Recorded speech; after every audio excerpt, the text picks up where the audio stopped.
Chapter 2. Age Before Beauty.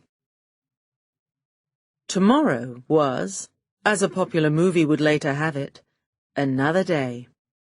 Still damp, but not so wet. Though the rain had eased, the streets were puddled and the sidewalks were sweating. It was the sort of day when deciding what to wear is like planning a military operation.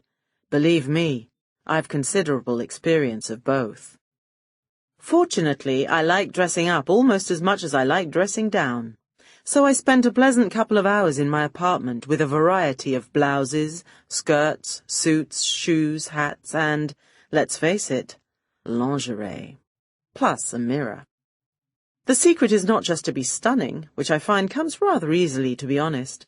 The tricky thing is getting exactly the right level of stun for the occasion. A launch party for a new Starlight movie was, I reckoned, pretty high on the stun counter. That said, the trip across New York to get to the party was probably not. A long, stylish raincoat in a fashionable cut, topped off with my favourite fedora, therefore, completed the ensemble. I spent a few moments practising my entrance to the event, easing out of the drab grey coat and allowing the imagined guests to behold the contrast of my lovely lace and suggestive net and adorable satin. Quite a few moments, actually. I've never been very good at looking helpless, but there are times when needs must, and one of those is when you require a cab in the rain. Several gentlemen were kind enough to allow me ahead of them into a taxi. The driver's eyes lingered longer in the rear-view mirror than was strictly necessary as he asked me how far I was going. "All the way," I told him, giving the address. I've never been one to resist a single entendre. "Your accent. You British?" he asked. Perceptive as well as cheeky. "Only my accent," I assured him. "The rest of me is cosmopolitan." He nodded knowingly, swerving round a pedestrian. "Never been there myself." "You have missed so much." Evening was drawing in, and the cars had their lights on, cutting through the inevitable rain. I watched the drops paint clear lines down the grubby cab windows. We drove in binary fashion, either stop or go. Go was fast and stop was sudden. The journey was punctuated by a liberal use of the horn, presumably to make up for the complete avoidance of the indicator lights. Finally, the cab drew up at the curb with a jerk. The jerk stayed behind the steering wheel as I eased myself out. "You need a ride later?" he asked, apparently serious. I found the exact fare and I told him, "Oh, I hope not." If he wanted a tip, then I was ready with, "Stop for red lights."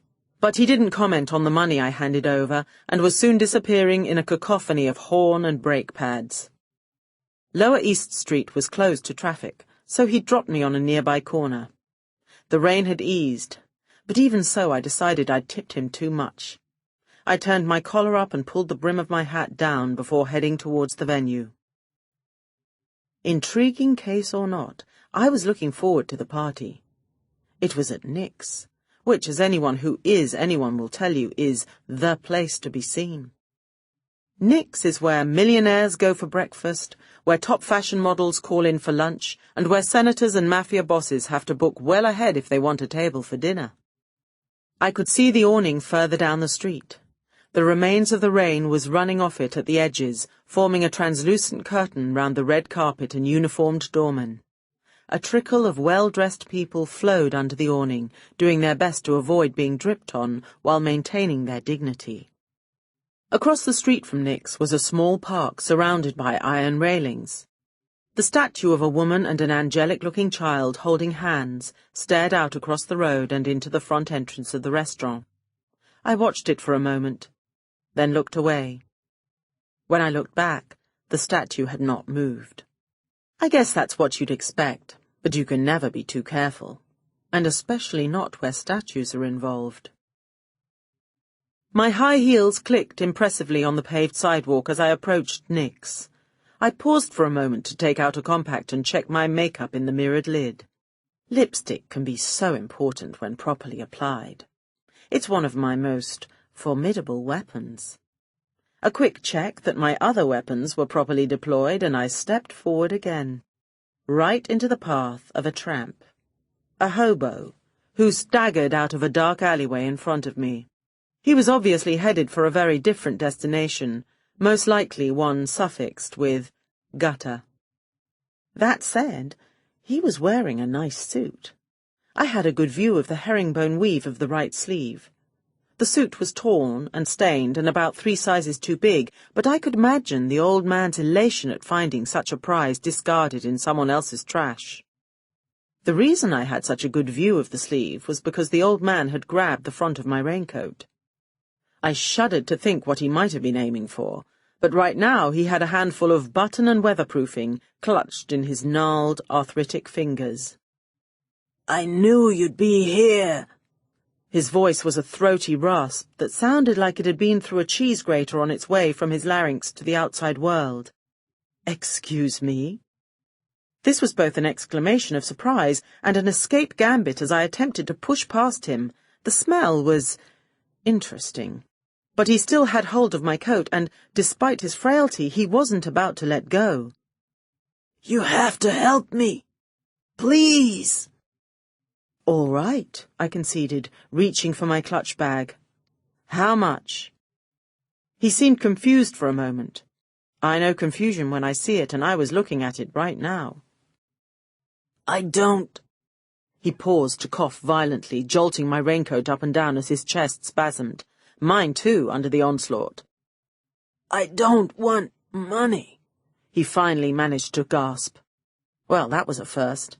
He probably knew confusion when he saw it, too. "I want my life back," he rasped. "I used to be someone."